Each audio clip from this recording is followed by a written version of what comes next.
أشهد أن لا إله إلا الله.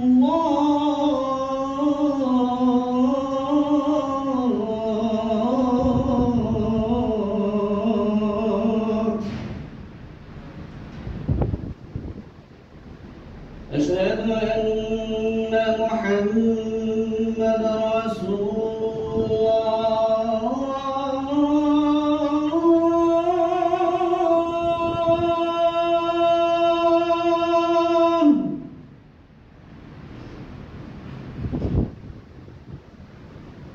أشهد أن محمد رسول الله.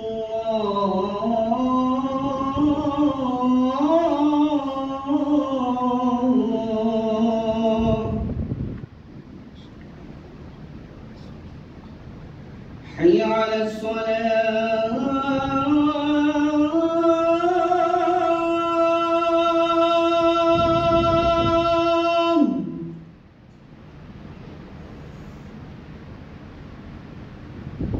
حي على الصلاة.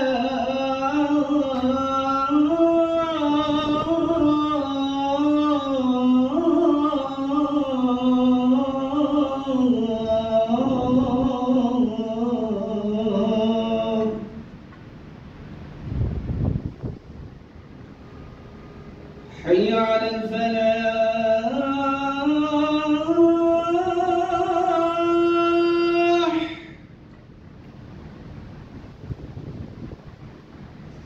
حي على الفلاح.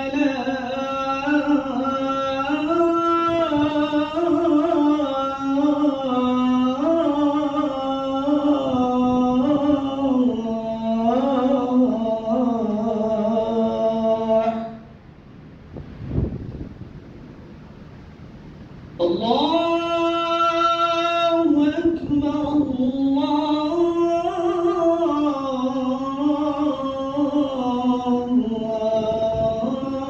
الله أكبر. لا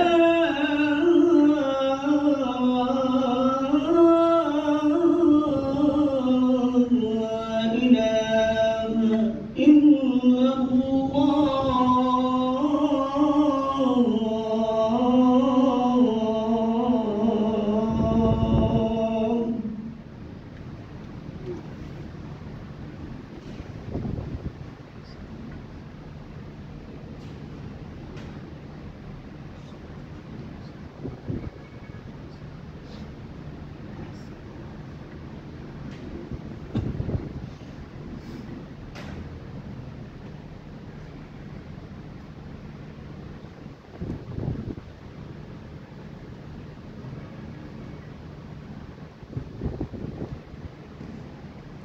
إن الحمد لله نحمده ونستعينه ونستغفره ونعوذ بالله من شرور أنفسنا ومن سيئات أعمالنا. من يهده الله فلا مضل له ومن يضلل فلا هادي له. وأشهد أن لا إله إلا الله وحده لا شريك له. وأشهد أن محمدا عبده ورسوله. أما بعد فإن خير الحديث كتاب الله وخير الهدي هدي محمد صلى الله عليه وسلم. وشر الأمور محدثاتها وكل محدثة بدعة وكل بدعة ضلالة وكل ضلالة في النار. وبعد فقد قال تعالى في قرآنه الكريم: وفي ذلك فليتنافس المتنافسون. وقال عز من قائل: وافعلوا الخير لعلكم تفلحون. وقال الرسول صلى الله عليه وسلم: الدنيا سجن المؤمن وجنة الكافر. رواه الإمام مسلم في صحيحه. وقال الرسول صلى الله عليه وسلم: الدين النصيحة. قلنا: لمن يا رسول الله؟ الرابي التميم الداري يقول قلنا لمن يا رسول الله لمن هذه النصيحة؟ قال لله ولكتابه ولرسوله ولأئمة المسلمين وعامتهم. رواه الإمام مسلم في صحيحه.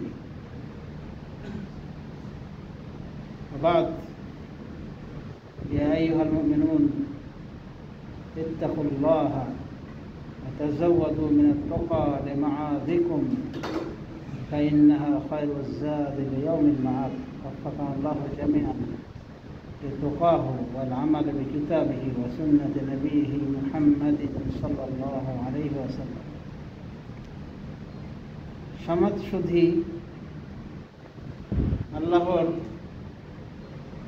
নিকট আমরা শুকরিয়া জ্ঞাপন করি, হামদ সানা স্তুতি পেশ করি যে আল্লাহ রাব্বুল আলামিন আমাদেরকে অসংখ্য নেয়ামতের ভিতরে রেখেছেন।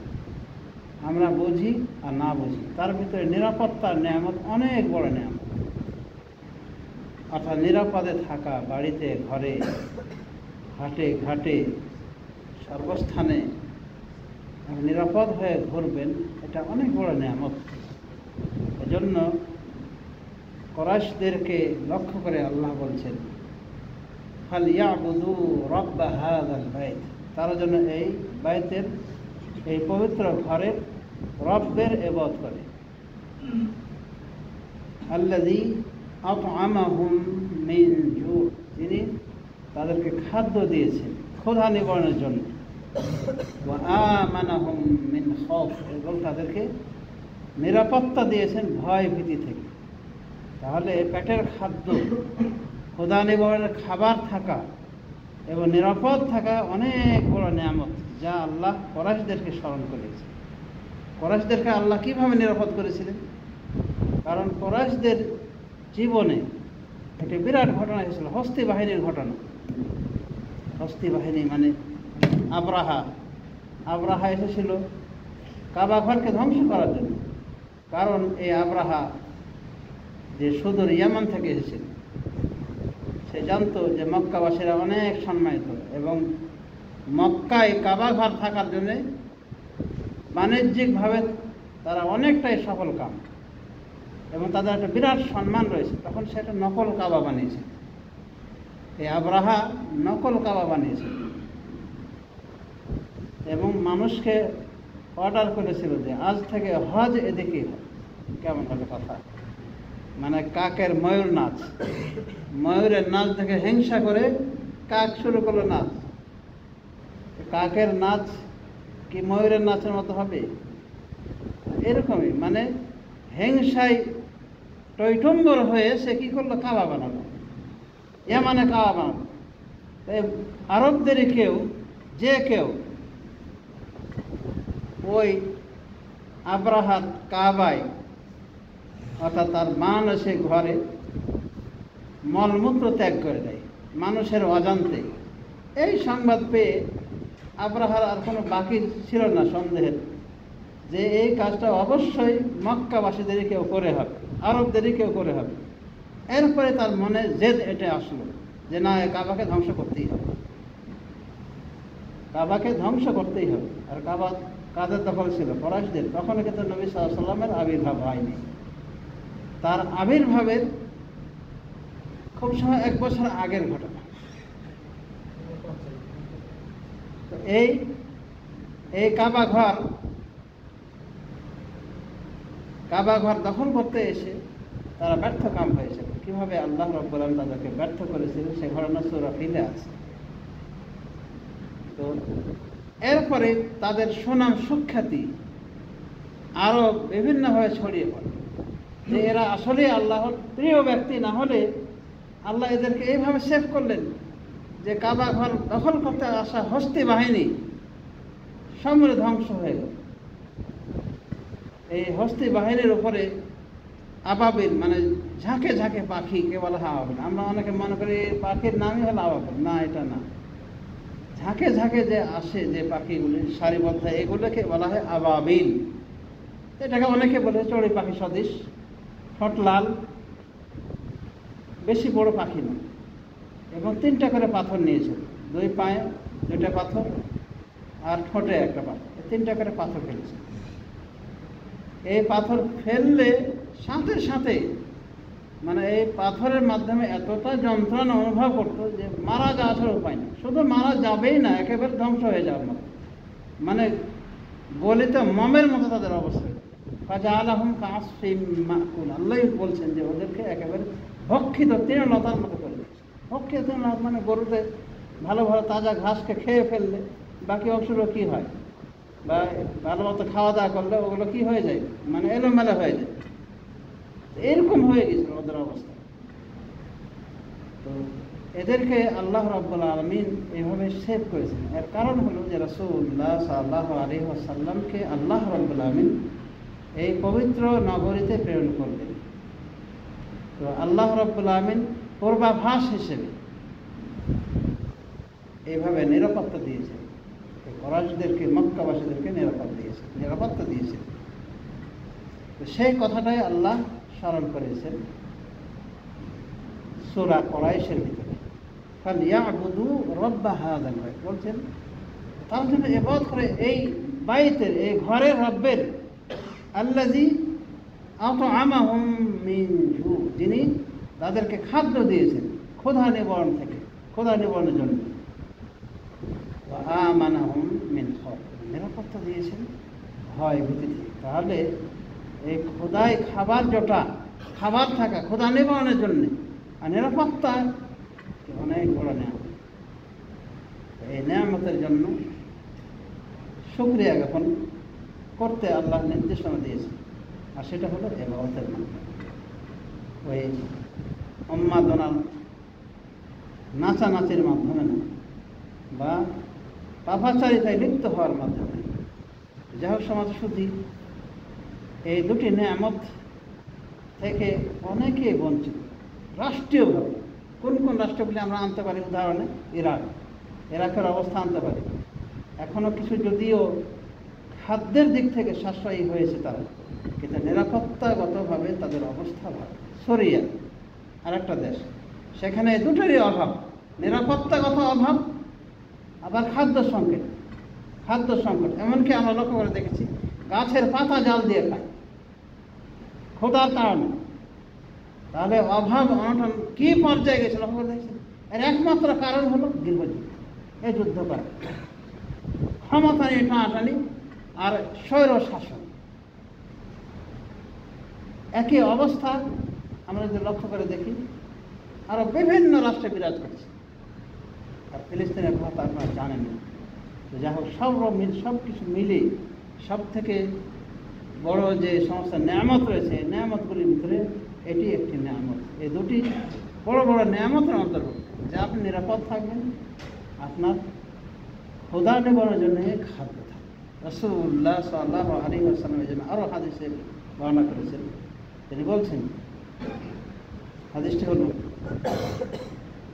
যার বাংলা হচ্ছে যে ওই ব্যক্তিকে পুরো দুনিয়ায় যেন দেওয়া হয়েছে, মান আসবাহা আমিনান ফি সিরবিহি, যে নিজ পরিবারে নিরাপদে সে কি করছে, সকাল করছে, মানে ঘুম আসে, তার কোনো সমস্যা নেই। মানে গোলা বারুদের শব্দ গরম গরম করে তার বাড়ির পাশে পড়ছে, আর সেও ভীত হয়ে রয়েছে কোন সে আমাকে না জানে ধরে নিয়ে যায়। এরকম হয় না। আমিনান ফি সিরবিহি, মান আসবাহা আমিনান ফি সিরবিহি, যে নিজ পরিবারে সকাল করে শান্তশিষ্ট হয়, নিরাপদে থেকে, মানে কোনো আশঙ্কা নাই যে তাকে কোনো কিছু করা হবে। ওয়াইনদাহু কুত ইয়াউমি, এবং তার নিকটে ওই দিনের খাবার রয়েছে, ওই দিনের খাবারের কোনো সমস্যা নেই, আছে ওই দিনের খাবারটা সুন্দরভাবে চলে যায়। ফাকান্নামা হিজাত লাহু আদ-দুনিয়া বিহাযাফিরিহা, তিরমিজির হাদিস, তাকে যেন পুরো দুনিয়াটাই দেওয়া হয়েছে। এখন লক্ষ্য করে দেখেন সনমত যে বিশুদ্ধ হাদিস, যে ব্যক্তি পরিবারে নিরাপত্তার সাথে ঘুমায়, সকাল করতে পারে, মানে কোনো সমস্যা, কোনো টেনশন নেই, আর তার নিকটে খাবার রয়েছে, ওই দিনের খাবারটা রয়েছে, তাহলে এক বছরের খাবার যদি থাকে কতটা সে নিরাপদ উভয় দিক থেকে। এগুলো নিয়ামত, আর যে কোনো নিয়ামতের আমাদের কি করা দরকার? শুকরিয়া জ্ঞাপন করা দরকার। আল্লাহ বলছেন লাইন শাকারতুম লাযীদান্নাকুম, যদি তোমরা শুকরিয়া করো আমি আরো নিয়ামত বাড়িয়ে দেবো। লাইন কাফারতুম, আর যদি কুফরি করো ইন্না আযাবি লাশাদীদ, তাহলে মনে রাখবে আমার আযাব বড়ই কঠিন। মানে এই নিয়ামতের অকৃতজ্ঞতা দেখানোর জন্য আল্লাহ শাস্তি দেবেন। শাস্তি কীভাবে দেবেন? এই দুটোতে ঘাটতি ফেলে দেবেন। খাদ্যের শাস্তি দেবেন, খাদ্যভাবের শাস্তি দেবেন। এমন হতে পারে খাদ্য সংকট, খাদ্য উৎপাদন হচ্ছে না, বা যে কোনো নিজের স্বভাবের কারণে দেখবেন হয়তো খাদ্য সংকটের ভিতরে পড়ে গেছে। অনেক দাম, পেঁয়াজ রসুনের দাম 300-400 টাকা করে কেজি। যে পেঁয়াজ রসুন 140 টাকা পাওয়া যায়, 30 টাকা পাওয়া যায়, 10 টাকার জিনিস হয়ে গেছে কি 100-150 টাকা। এটা বলা যেতে পারে খাদ্য সংকটের বিষয়। আপনি না হয় টাকা পয়সা আছে এই জন্য খেতে পাচ্ছেন, কিন্তু গরিব ফকির যারা নিম্ন বৃত্তির মানুষ তাদের জন্য এটা সহজলভ্য। তো শুকরিয়া জ্ঞাপন না করলে এই নেয়ামতটাও আল্লাহ কিন্তু আমাদের ছিনিয়ে নিতে পারে, নিয়ে থাকেন। এভাবেই আল্লাহ পরীক্ষা করে, যে খোদা দিয়ে কি করে পরীক্ষায় ফেলে দেন, আবার নিরাপত্তাহীনতারও ব্যবস্থা করে দেন আল্লাহ রাব্বুল আলামিন, যদি আমরা শুকরিয়া জ্ঞাপন না করি। অর্থাৎ আল্লাহর ইবাদতে বন্ধের ত্রুটি বিচ্যুতি যদি আমরা করি, ঠিকভাবে আদায় না করি ইবাদত, তাহলে কিন্তু আমাদের আল্লাহ রাব্বুল আলামিন এই ত্রুটি আযাব দান করেন। এটা হলো খোদার আযাব, খোদার শাস্তি, যা ইতিপূর্বে আল্লাহ রাব্বুল বিভিন্ন দেশের ভিতরে চাপিয়ে দিয়েছে। একটা নিরাপত্তাগত অবস্থা, গৃহযুদ্ধ। সমাজে শুধু আল্লাহ রাসূল সাল্লাল্লাহু আলাইহি ওয়াসাল্লাম এখানে হাদিস ইরশাদ করেছেন, ওই হাদিসের উপর যদি আমরা আমল করতাম তাহলে আমাদের দেশের সরকার, জনগণ সবাই নিরাপদে থাকত এবং সুখে থাকত। খাদ্য নামের নিয়ামত আল্লাহ আরও বাড়িয়ে দিতেন এবং বাজারের এই যে দ্রব্যমূল্যর আকাশচুম্বী দাম, এটাও হয়তো কমে যেত যদি আমরা এই হাদিসটার উপর আমল করতাম। হাদিসটা কত সুন্দর হাদিস, কিন্তু হাদিসটা হাদিসের পাতাতেই রয়ে গেছে। আবেগের কারণে ওই হাদিসের উপর আমল করা কি ভুলে গিয়েছে, কিন্তু ভুলার কারণে কিন্তু আমাদের এই জীবনে এই শাস্তিটুকু নেমে আসতে পারে, বা আসছে অনেকের মধ্যে। এই দুই প্রকার শাস্তি, খাদ্যাভাব আর কি নিরাপত্তাজনিত অভাব। কে কাকে মারছে, কাটছে, কার বাড়িতে কে কখন ঢুকে পড়ছে, এগুলো কোনো নিরাপত্তা নেই এই দেশগুলিতে। ইরাকে, সিরিয়াতে আর ফিলিস্তিন তো আছে। ফিলিস্তিন তো যুদ্ধ হচ্ছে, বলা যেতে পারে ইহুদ এবং মুসলমানদের ভিতরে যুদ্ধ, কিন্তু ওখানে মুসলমানদের কিছু হতভাগ্যতা, হতবুদ্ধিতা কাজ করে। আমি ইহুদিকে মেরে দিলাম, হ্যাঁ 700 বলল, এর পরিবর্তে যদি 38,000 মানুষ মরে, এটা কি হিকমতের যুদ্ধ হয়েছিল না? এটা আরো মার খাওয়ার জন্য সমূলে বিনাশ হওয়ার ব্যবস্থা করা হয়েছে। এবং যারা এই ব্যবস্থা করেছে তাদের নসিহত, তারা কতটুকু মুসলমানের কল্যাণকামী সেটা প্রশ্নবিদ্ধ। আজ ফিলিস্তিনের গাজ্জার ইসমাইল হানি, তিনি সৌদি আরবে গিয়েছিলেন। এটা সমাহতাপন্ন এই ফিলিস্তিন ইস্যুকে কেন্দ্র করে, এই গাজ্জা ইস্যুকে কেন্দ্র করে। সেখানে বাদশাহ বলেছিলেন যে না, ওদের ইহুদের সাথে কোনো আপোষ হবে না যতক্ষণ পর্যন্ত ফিলিস্তিনকে স্বতন্ত্র রাষ্ট্র ঘোষণা দেবে, রাষ্ট্রীয় মর্যাদা তারা না পায়, কোনো শর্ত মানে নেওয়া যাবে না। এভাবে একটা কিছু সন্ধি হয়েছে। তার কিছুদিন পরেই কিন্তু দেখা গেল ইরানে যাওয়ার পরে লোকটা কিন্তু চলে গিয়েছে না ফেরার দেশে। এটাকে কেউ অ্যানালাইজ করে বলছে যে যদি তাদের নিয়তে স্বচ্ছতা থাকতো, মুসলমানদের কল্যাণকামী হতো, তাহলে এরকম একজন নেতা যে ফিলিস্তিনকে আজাদ করার পক্ষে, তার এইভাবে পরিস্থিতি, এই কঠিন পরিস্থিতির শিকার হয়। কেন সে রাষ্ট্রীয় মেহমান হয়ে যাওয়ার পরে কেন সে নিহত হল? এখানে কেউ বলছে, জ্ঞানীরা বলছেন এর কারণ হলো যে উনি তো চেয়েছেন একটা সমাধান, যে ফিলিস্তিন একটা আলাদা একটা রাষ্ট্র হয়ে যাবে এবং নিরাপত্তার সাথে তারা আলাদাভাবে থাকে।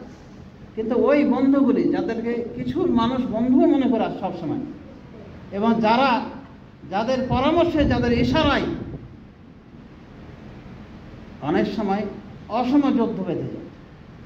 ওই যে 400-500-700 মারা হলো, এদিকে 38,000 মারা হয়েছে, এখনো মারা যাচ্ছে।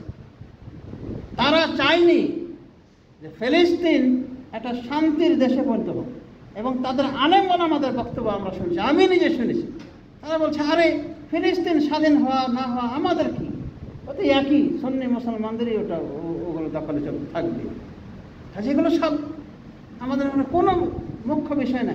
আর একজন বলছে যে আরে ফিলিস্তিনের ভিতরে যে ইয়ে রয়েছে, কুদসে যে বাইতুল মুকাদ্দাস রয়েছে, এটা তো উমর বিন খাত্তাবের বানানো মসজিদ, এটাকে রক্ষার জন্য আমাদের কি এমন করার আছে? তার মানে এটা ভাঙলেই ভালো ওদের। এই জাতীয় বর্ণ চলা ব্যক্তিদেরকে আমাদের শ্রেণীর মানুষ মনে করে এই উম্মতের কল্যাণকামী, এবং 3 জন নেতা, এই নেতাদেরকে মনে করা হয় সারা বিশ্বের মোড়, মানে কল্যাণের ফেরিওয়ালা। অথচ 3 জনের একজনও হজ্জও হয়নি, উমরাও করেনি, হজও হয়নি, উমরাও করেনি এই নেতাগুলি। তাহলে এদেরকে যদি বন্ধু মনে করা হয়, যারা আবু বকর, ওমর, ওসমান, আলী, 3 খলিফাকেই কাফের মনে করে, শুধু আলী তিনি খেলাফতের একমাত্র বৈধ ব্যক্তি, বাকি সব কি কাফের। এবং আমাদেরকে কাফের মনে করে, যদিও ছলে বলে কৌশলে বলতে চায় না। তাহলে চিন্তা করে দেখেন যে আমরা তাদের কলকাঠি অনুযায়ী ঘোরাফেরা করছি। সমাজশুদ্ধি, এই নেয়ামত, এই 2টি নেয়ামত, একটি হলো খাদ্যের নেয়ামত, খাদ্য থাকা, আর একটি হলো নিরাপত্তা থাকা। এই 2টি নেয়ামত থেকে আজ বলেছিলাম যে অনেক মুসলিম দেশ বঞ্চিত। এবং আমি যেটা লক্ষ্য করে দেখছি, বা যে হাদিসটা কথা বলতে চেয়েছিলাম, এই হাদিসটা এখন আমল না করার কারণে হয়তোবা আল্লাহ আলম আমরাও এই 2টি নেয়ামত থেকে বঞ্চিত হতে পারি। একটি নেয়ামত কি? ভালোভাবে খাবার পাওয়ার নেয়ামত, আর নেয়ামত নিরাপত্তাগত নেয়ামত। এটা আমরা এখন যেন হারাতে বসেছি অনেকটা। কি দেখছেন না আপনারা চোখের সামনে কি ঘটছে দেশে? দেশটা এখন মনে হচ্ছে না যে আগের সে সোনার বাংলাদেশ।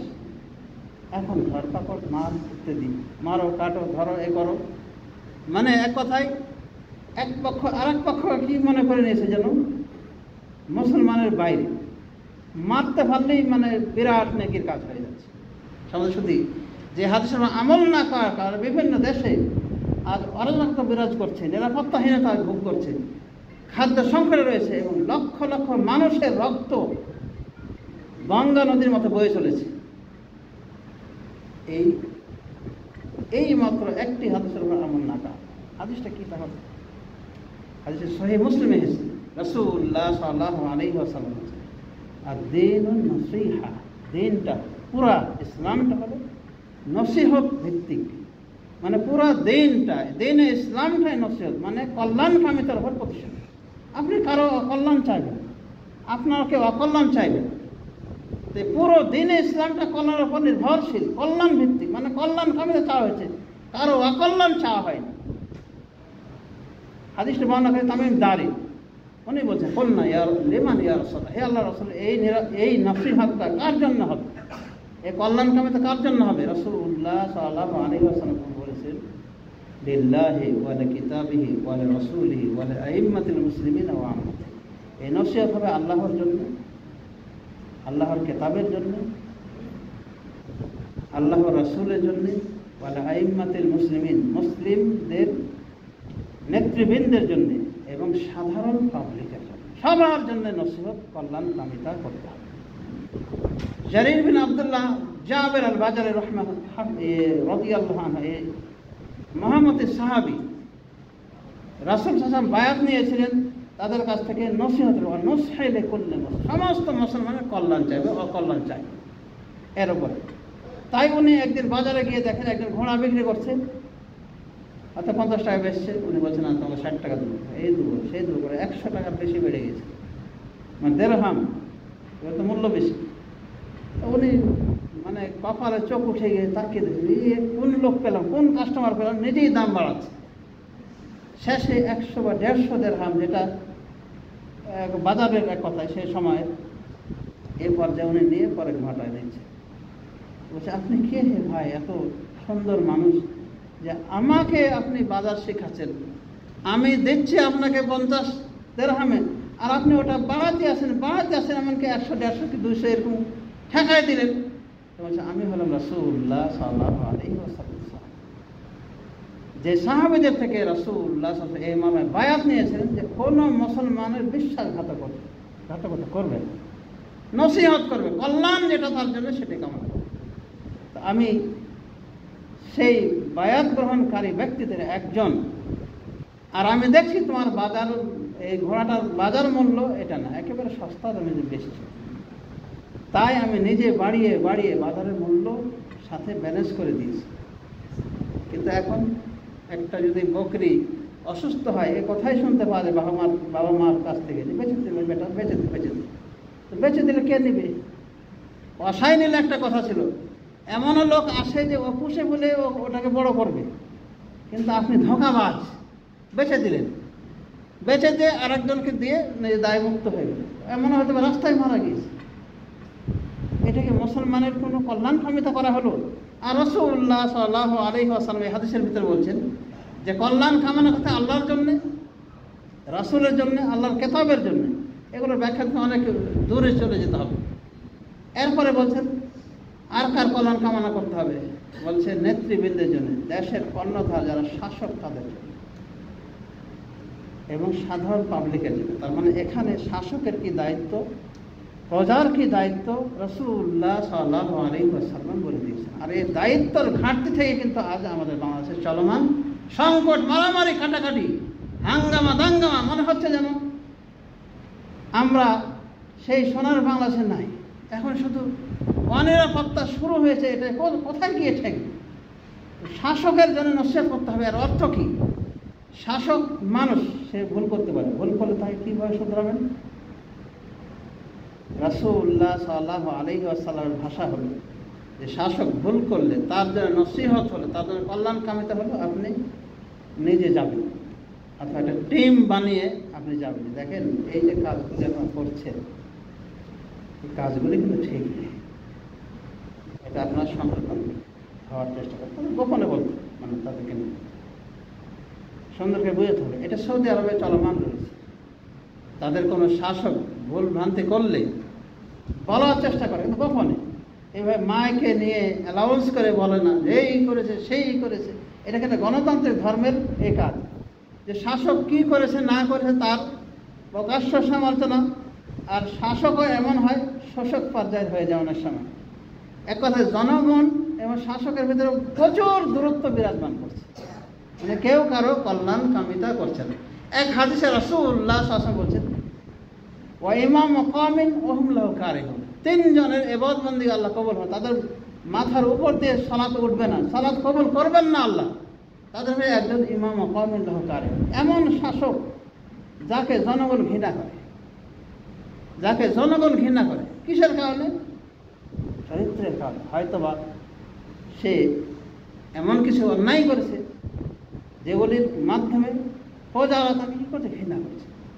তো শাসক সম্পর্কে রাসূলুল্লাহ সাল্লাল্লাহু আলাইহি ওয়াসাল্লাম অনেক কিছু, তবে শাসকের নসিহত করার তরিকা রাসূলুল্লাহ সাল্লাল্লাহু আলাইহি ওয়াসাল্লাম শিখিয়ে গেছেন। ফেরাউন সম্পর্কে কী বলেছেন?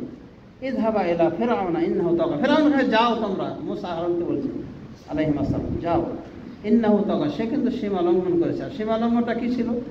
বনী ইসরাঈলের ছেলেদেরকে হত্যা করত। এটা জুলুম নাকি নেই? ছেলে হলেই জবাই করে দাও। এইভাবে বছরের পর বছর এইভাবে শাসন হয়েছে ফেরাউন। তারপরে ফেরাউন দাবি করতো যে আমি তো আসলটা যাচ্ছি, আমি তো তোমাদের নসিহতকারী, আর মুসা এই করছে কি, ফিতনা ফাসাদ করছে। এভাবে কি ছেড়ে দেওয়া যায়? বুঝেছেন? তো এরকম পরিস্থিতি ছিল, ফিতনা কতটাই বেড়ে গিয়েছে। তখন আল্লাহ মুসা হারুনকে গিয়ে বললেন, ইযহাবা ইলা ফিরআউন, তোমরা যাও ফেরাউনের নিকটে, ইন্নাহু তাগা, সে সীমা লঙ্ঘন করেছে। এরপর কি বলতে হবে? ফাকুলা লাহু কাওলান লাইয়্যিনা, গিয়ে নরম ভাষায় তাকে কথা। ফিরআউন মানুষ হত্যাকারী এত কিছু করলো, তারপরে আল্লাহ তাকে দাওয়াতের কোশিশ হিসেবে বললো যে তাকে গিয়ে নরম ভাষায় কথা বলো। তাহলে শাসকের সংশোধনের একটা যে নিয়ম রয়েছে, সেটা কি সুন্দর করে বোঝাতে হবে, টিম আকারে যে এক কথায় ঘরোয়া বৈঠক হতে হবে। আর যদি আমরা যুদ্ধের পর্যায়ে চলে যাই, তাহলে এমন হতে পারে যে আপনার হাতে কয়টা কি রয়েছে, লাঠি, লাদনা, চাকু, এগুলিতে হকি স্টিক। একটা প্রতিষ্ঠিত সরকার যদি তার মনের ভিতরে এরকম জায়গায় থাকে যে না, সারা মানুষ ধ্বংস হয়ে যায়, আমি টিকে থাকলে হলো, এরকম হতে হয়েছে। মামার গাদ্দাফির হয়েছিল, কারণ ওরা বাপ বেটা ছিল, শাসক একজনের প্রধানমন্ত্রী, সেনাবাহিনীর প্রধান। এখন তো যুদ্ধ হয়ে সারা মানুষ মারা গেল, কারো কোনো পরোয়া করবে না, বাপ বেটা বাঁচলেই হবে, এরকম হয়েছে। তাই হয়েছিল, কিন্তু জনগণ সে পর্যন্ত চলে গিয়েছে যে বেটাকেও মেরেছে, বাপকেও মেরেছে। কী লাভ হয়েছে? এরপরে কি হয়েছে? ঘটনা কি হয়েছে? ওরাও ক্ষমতাকে টিকাতে পারেনি, আর এরাও কি মারকাট করতে করতে একবারে বিনাশ হয়ে যাবে। হাজার হাজার লাখ লাখ মানুষের কি হয়েছে? সমাধি রচনা হয়েছে এই নেতৃত্ব কেন্দ্র করে। এর কারণটা কি দেখেন, এই হাদিসের উপর আমল না করার কারণ। নসিহত বলে আইম্মাতুল মুসলিমিন ওয়া আম্মাতি, নসিহত হবে শাসকের জন্য এবং সাধারণ পাবলিকের জন্য। তার মানে শাসক শোষণ না করে, শোষণ নীতি অবলম্বন না করে ইনসাফের ভিত্তিতে কাজ করবে, ইনসাফের ভিত্তিতে কাজ করবে এবং প্রজাদের ভালো মন্দ সব কিছু দেখবে, তাদের দাবিটাকে সাদরে গ্রহণ করবে। এটা হল নসিহত, শাসকের পক্ষ থেকে প্রজাদের প্রতি নসিহত। তাদের ভালো মন্দ দেখবে, খেয়াল করবে, টেক কেয়ার নেবে। আর যদি এমন পর্যায়ে চলে যায় যে না, তার এমন কিছু ব্যবহার হয়েছে যার কারণে অনাস্থার শিকার হয়েছে, যদি কেউ না চায়, তাহলে আস্তে করে নিজেকে সরিয়ে নেবে, এটাই স্বাভাবিক, এটাই হতে পারে। কিন্তু যদি এমন হয়, শাসক মনে করে যে আমি গদিতে থাকবই যে কোনো মূল্যে, আর পাবলিক যদি মনে করে না ওকে সরাতেই হবে, তখন দেখবেন যে গণতান্ত্রিক পদ্ধতিতে এই মারপিটটা হবে, যেটা ইসলাম অন্তত সাপোর্ট করে। কিন্তু গণতান্ত্রিক পদ্ধতিতে হয়তো বা এগুলো হয়ে থাকে, কিন্তু গণতন্ত্র যেখানে জন্ম আমেরিকাতে, সেখানে কি আছে এরকম? এরকম আছে, মারপিট হয়। প্রজা যদি কোনো দাবি করে, তার বিরুদ্ধে কি এরকম অ্যাকশন না হয়, গুলি করে শেষ করে দেওয়া হয়। যেটা লক্ষ্য করে দেখছি, এটা যেন অশনি সংকেত যে আমরা কোন দিকে এগিয়ে যাচ্ছি। আমরা বিবেক শূন্য যেন হয়েছে দিন দিন। এগুলো যেন আর বৈঠকের মাধ্যমে কোনো সমাধানই হবে না। আর সমাধানের এটাই পথ, রাস্তায় হয়ে নেমে যায়, এভাবে কে কাকে মারছে এবং নির্বিচারে গুলিবর্ষণ করে, পাখির মতো করে মেরে ফেলা হচ্ছে। এগুলি বলা যেতে পারে এই হাদিসের ওপরে আমল না করার এগুলি কুফল। যে রাজাদের সাথে কিভাবে আচরণ করতে হবে শাসকের সাথে, শাসকের কিভাবে আচরণ করতে হয় প্রজাদের সাথে, এই বিষয়ে ঘাপলা সৃষ্টি হওয়ার কারণে এই পর্যায়ে চলে গেছে সমাজে। তো যা হোক, গণতান্ত্রিক এমন একটা পন্থা যেটা আমেরিকা থেকে জন্ম নিয়েছে বলা যায়। ইব্রাহিম লিঙ্কন এটা জন্মদাতা। এই পন্থাটাই এসেছে অশান্তির জন্য, এই পন্থায় শান্তি ফিরে আসা খুবই মুশকিল। তবে গণতান্ত্রিক পদ্ধতিতে যদি সেইভাবে ফলো করে, যেভাবে যেখানে জন্ম নিয়েছে, সেখানে কিন্তু এরকম মারপিট হাঙ্গামা দাঙ্গামা নাই। তো আমরা আশা করব অন্তত, যেহেতু ইসলামিক তন্ত্র নাই, খেলাফত গণতন্ত্র যে আছে, সেটাকে সেভাবেই ফলো করা হবে। এই গণতন্ত্র এভাবে আসে না যে মারপিট করে মুক্ত পরিবেশে এভাবে শাসক এবং প্রজাদের সাথে এভাবে লড়াই যুদ্ধ হবে। এই লড়াই যুদ্ধ যদি হয়, এর রেজাল্ট কী হবে আপনাদের চোখের সামনে। যে একটা মানুষ হত্যা করলে বিনা অধিকারে, রাসূলুল্লাহ সাল্লাল্লাহু আলাইহি ওয়াসাল্লাম বলেছেন, যে একটা মানুষকে হত্যা করার বিষয়ে আসমানবাসী জমিনবাসী জড়ো হয় বিনা কারণে, তাদের সবাইকে আল্লাহ রাব্বুল আলামিন উল্টো করে জাহান্নামে নিক্ষিপ্ত করে। আসমানবাসী জমিনবাসী। রাসূল শাসন কাবা ঘরকে লক্ষ্য করে একসময় বলে, কাবা তুমি কত পবিত্র, কত সম্মানিত, কিন্তু মনে রাখবে তোমার চেয়েও বেশি সম্মানিত হয় একজন মুসলিম। এভাবে মারফুভাবে আল্লাহ রাসূলের হাদিস রয়েছে এবং ইবনে ওমরের বাণী হিসেবে এসেছে। ইবনে ওমর একটা বলেছিলেন যে কাবা তুমি অনেক সম্মানিত, অনেক পবিত্র, কিন্তু তোমার থেকে একজন মুসলিম আরও সম্মানিত। আর এই সম্মানিত মানব আদম এইভাবে যে লাশ পড়ে যাবে, এটাকে মেনে নেওয়ার মতো? কিন্তু এই পদ্ধতি এই পর্যায়ে কিন্তু নিয়ে যাচ্ছে। তো যা হোক, আমরা শুধু প্রতিশোধী মনোভাব নিয়ে কাজকর্ম করবো না, বরং চলমান পরিস্থিতিতে আল্লাহকে দোয়া করবো যেন আল্লাহ একটা সঠিক সমাধান দেবে। সমাধান এটাই পথ না যে মারামারি কাটাকাটি, এতে করে কী হবে, হাজার হাজার লাশ পড়ে যেতে পারে। এবং ওরকম যদি মনোমানসিকতা থাকে যে না আমি টিকে থাকবো শুধু, আর বাকি টিকে থাকা না থাকে, তাহলে কিন্তু আমরা ইতিহাস লক্ষ্য করে দেখছি যে এমন একটা হত্যাযজ্ঞ হয়েছে যার কারণে নিরাপত্তারও অভাব, খাদ্যেরও অভাবের ভিতরে নিমজ্জিত রয়েছে। তো যাই হোক, রাসূলুল্লাহ সাল্লাল্লাহু আলাইহি ওয়াসাল্লাম এই হাদিসটা আমল না করার কারণে এই পরিস্থিতি যে আমল নাই। রাসূলুল্লাহ সাল্লাল্লাহু আলাইহি ওয়াসাল্লাম শাসকের প্রতি নসিহত করতে বলেছে, তার মানে ভুল ত্রুটিকে সংশোধন করতে বলা হয়েছে এবং শাসকের উচিত গ্রহণ করে নেওয়া, সাদরে গ্রহণ করে নেওয়া এবং সেই অনুযায়ী ব্যবস্থা করা। আর শাসকদের উচিত প্রজাদের দাবিকে শ্রদ্ধা করা, ন্যায্য দাবি এখানে কি রয়েছে, অবশ্যই এটা পালন করা উচিত। এখন যদি পালন না করে তাহলে করণীয় কি? মারপিটটা কি শেষ সমাধান? আমরা কি দেখি না আমাদের চোখের সামনে ইরাক নাই, সিরিয়া নাই, আরও বিভিন্ন দেশগুলিকে নাই? এই পয়েন্ট থেকে আমরা সবাই চাই? আমরা তো চাই না, আমরা চাই একটা সঠিক সমাধান এবং এটা হওয়া উচিত। অনেক বুদ্ধিজীবী মহল রয়েছে, সবাই মিলে জুলে এটা কিছু ফয়সালা আসা উচিত এবং সরকারেরও প্রতিষ্ঠা সরকার মেনে নেওয়া উচিত ন্যায্য সিদ্ধান্তগুলি এবং এই রক্তক্ষয়ী যুদ্ধকে বন্ধ করা উচিত। এবং এই যুদ্ধে আমাদের বুঝতে পারছি যে কতটুকু আমরা লাভবান হতে পারি এবং মানুষের এভাবে খোনাখনি করা ইসলাম কতটা সাপোর্ট করে। তো যা হোক আমাদের শুধু যেখানেই রাজা প্রজাদের ভিতরে এরকম গণ্ডগোলটা হয়ে থাকে যে রাজা দেবে না প্রজার হক, প্রজা দেবে না রাজার হক, সেখানেই কিন্তু এরকম গণ্ডগোল, সেখানে কিন্তু এরকম ফেতনা ফাসাদ বয়ে চলে এবং এটাই হলো বাস্তবতা। তো যা হোক, আমরা কিন্তু চাই না এভাবে রক্তপাত হোক, এভাবে জুলুম অন্যায় হোক, কিন্তু জুলুম অন্যায়ের প্রতিশোধ যেন জুলুম অন্যায়ের পথেই যেন না হয়, কারণ এর মাধ্যমে নিরাপত্তাহীনতায় আম জনগণ ভোগ করবে। এই যে গোলাগুলি হচ্ছে, এমন দেখা গেছে নিরপরাধ মানুষ তার বাড়িতে গিয়ে ছেলেকে অ্যাটাক করেছে, গুলি গিয়ে লেগেছে, নিরাপদ মানুষকে লেগেছে, রিক্সা চালককে লেগেছে। এটাই কি আমরা চাই না? আমরা নিরাপত্তার মাধ্যমে একটা সুষম সমাধান চাই। তো যা হোক, আমরা আমাদের দেশের বুদ্ধিজীবীদেরকে, সরকারকে, সবাইকে আহ্বান করি যে আপনার বসে একটা ব্যবস্থা করেন এবং নমনীয়তা স্বীকার করেন। এই ক্ষমতার উপর টিকে থাকাটা মুখ্য নয়, বরং দেশের নিরাপত্তা, দেশকে কীভাবে চালাতে হবে, জনগণকে কীভাবে শান্তিতে রাখতে হবে, এই চিন্তা বুদ্ধিজীবী মহলের করা উচিত। তাদের এটা বিবেকে আনা উচিত এবং তাদের এই সিদ্ধান্ত নেওয়া গ্রহণ করা উচিত অচিরেই, যেন আর রক্তপাত না হয়। আর যদি এইভাবে হতে থাকে, এমনও হতে পারে নেতৃত্ব হয়তো চেঞ্জ হলো, কিন্তু এতগুলি লাশের উপর দিয়ে এই সমাধানটা আসছে। এর থেকে সহজভাবে যদি আমরা পাই আমাদের দেশের কর্ণধারদের থেকে, তো সেটাই তো ভালো হবে। তো যা হোক, শুধু আমরা দোয়া করি আল্লাহ যেন দেশের শাসক এবং প্রজাদেরকে হেদায়েত দান করে এবং যারা কর্ণধার তারা যেন বসে একটা সমাধান করে। আল্লাহ রাব্বুল আলামিন সে তৌফিক দান করুন। আমিন। সাল্লাল্লাহু আলাইহি মুহাম্মদ ওয়া আলা আলিহি ওয়া সাহবিহি আজমাইন।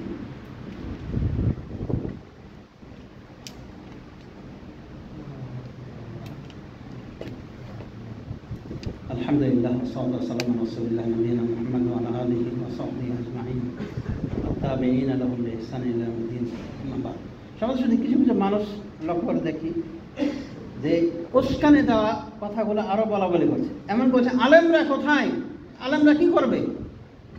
এই দুনিয়ার প্রতি মারামারি কাটাকাটি করার জন্য ওরা ফিল্ডে নেমে যাবে, সবাই নেমে যাবে, আর কোনো কাজ নাই। এগুলো হলো উগ্রবাদী লোক। আলেমরা কোথায়? আলেমদের 2 পয়সা দেওয়া হয়, 2 পয়সা দাম দেয় না, রাজারা দেয় না, প্রজারা দেয়। আলেমরা উপেক্ষিত ব্যক্তি। অথচ সৌদি আরবে যে কোনো জিনিসের সমাধানের জন্য আলেমদের কমিটিকে তারা জিজ্ঞেস করে, সিদ্ধান্ত। এমনকি কোনো যুদ্ধ করার আগেও বলে যে এই যুদ্ধটা করলে কেমন হবে। আপনি যেমন ইরাক যখন দখল করেছিল এই কুয়েতকে, তখন আলেমদের বোর্ড বসিয়ে সৌদির বাদশাহ পরামর্শ নিয়েছেন যে এই যুদ্ধ করা যাবে কিনা, মানে বহির্বিশ্ব থেকে শক্তি এনে তাদের সহযোগিতায় এই দখলদারকে সরানো যাবে কিনা, বলেছে কতদিন যাবে। এইভাবে যে কোনো সমাধান আলেম থেকে নেই। আমাদের দেশে নেই, কয় পয়সা দাম দেয় আলেমদেরকে, পয়সা দাম। আলেমরা কি করবে? চুপ থাকবে নাকি ও নেমে যাবে? আপনার মতো নেমে যাওয়াটা কি সমাধান? এটা আরেকটা আফগান তৈরি হবে। আপনার কথা ভুলে গেছিলাম বলতে, আরেকটা আফগান তৈরি হবে মানে আগের অবস্থা, অথবা এই ইরাকের মতো হবে, অথবা সিরিয়ার মতো হবে, যেখানে লক্ষ লক্ষ লাশ পড়েছে, কোনো সমাধান হয়নি, এখনো সমাধান হয়নি। সিরিয়া হয়েছে? এটাই কি চাচ্ছেন? কিছু নির্বুদ্ধিতার শিকার হয়ে কিছু লোক আলেমদেরকে জানানোর চেষ্টা করছে। আলেমরা কি দুনিয়ার জন্য সৃষ্টি হয়েছে নাকি? দুনিয়া নিয়ে মার্কেট করার জন্য সৃষ্টি হয়েছে না তারা জান্নাতের পথ দেখানোর জন্য এসেছে? তো কিছু উগ্রবাদী রয়েছে এমন যে আলেমদেরকে দায়ী করে বলে না, আলেমদের এটা সিদ্ধান্ত নয় যে আলেমরা রাস্তায় নেমে গিয়ে ওরাও মারো, কাটো, ধরো, এ করো, শেষে লাভটা কী হবে? শেষে মারামারি, রক্তারক্তি, খুনাখুনি। এটা সমাধান নয়, বরং আলেমরা তারা কোরআন হাদিসের বর্ণনা দিবে এবং আল্লাহর কাছে দোয়া করবে। আমরা সেই দোয়াই করি। আশা করি সমাজের শুধু বুঝতে পেরেছেন এবং খুতবা আজকে লম্বা হয়েছে সেটার কারণে বুঝতে পেরেছেন ইনশাআল্লাহ। অবশ্যই আমরা দোয়া করি আল্লাহ যেন দেশের শাসক এবং যারা প্রজা রয়েছে সবাইকে আল্লাহ হেদায়েত দান করেন এবং জনগণের যে সমস্ত দাবি, ন্যায্য দাবি রয়েছে সে দাবিগুলি যেন সরকার মহোদয় সাদরে গ্রহণ করে নেন। এবং যেহেতু গণতান্ত্রিক দেশ, গণতান্ত্রিক অধিকাংশ মানুষ যারা, জনগণ যারা যে দাবি করছে সে দাবির সম্মান শ্রদ্ধা করা উচিত আমি মনে করি। আল্লাহ রাব্বুল আলামিন আমাদের সবার ভিতরে ইসলাহ দান করুন। আমিন। ওয়া সাল্লাল্লাহু আলা নবিয়িনা মুহাম্মদ ওয়া আলা আলিহি ওয়া সাহবিহি আজমাইন। ওয়া কুমু ইলা সালাতি বারাকাল্লাহু ফীকুম।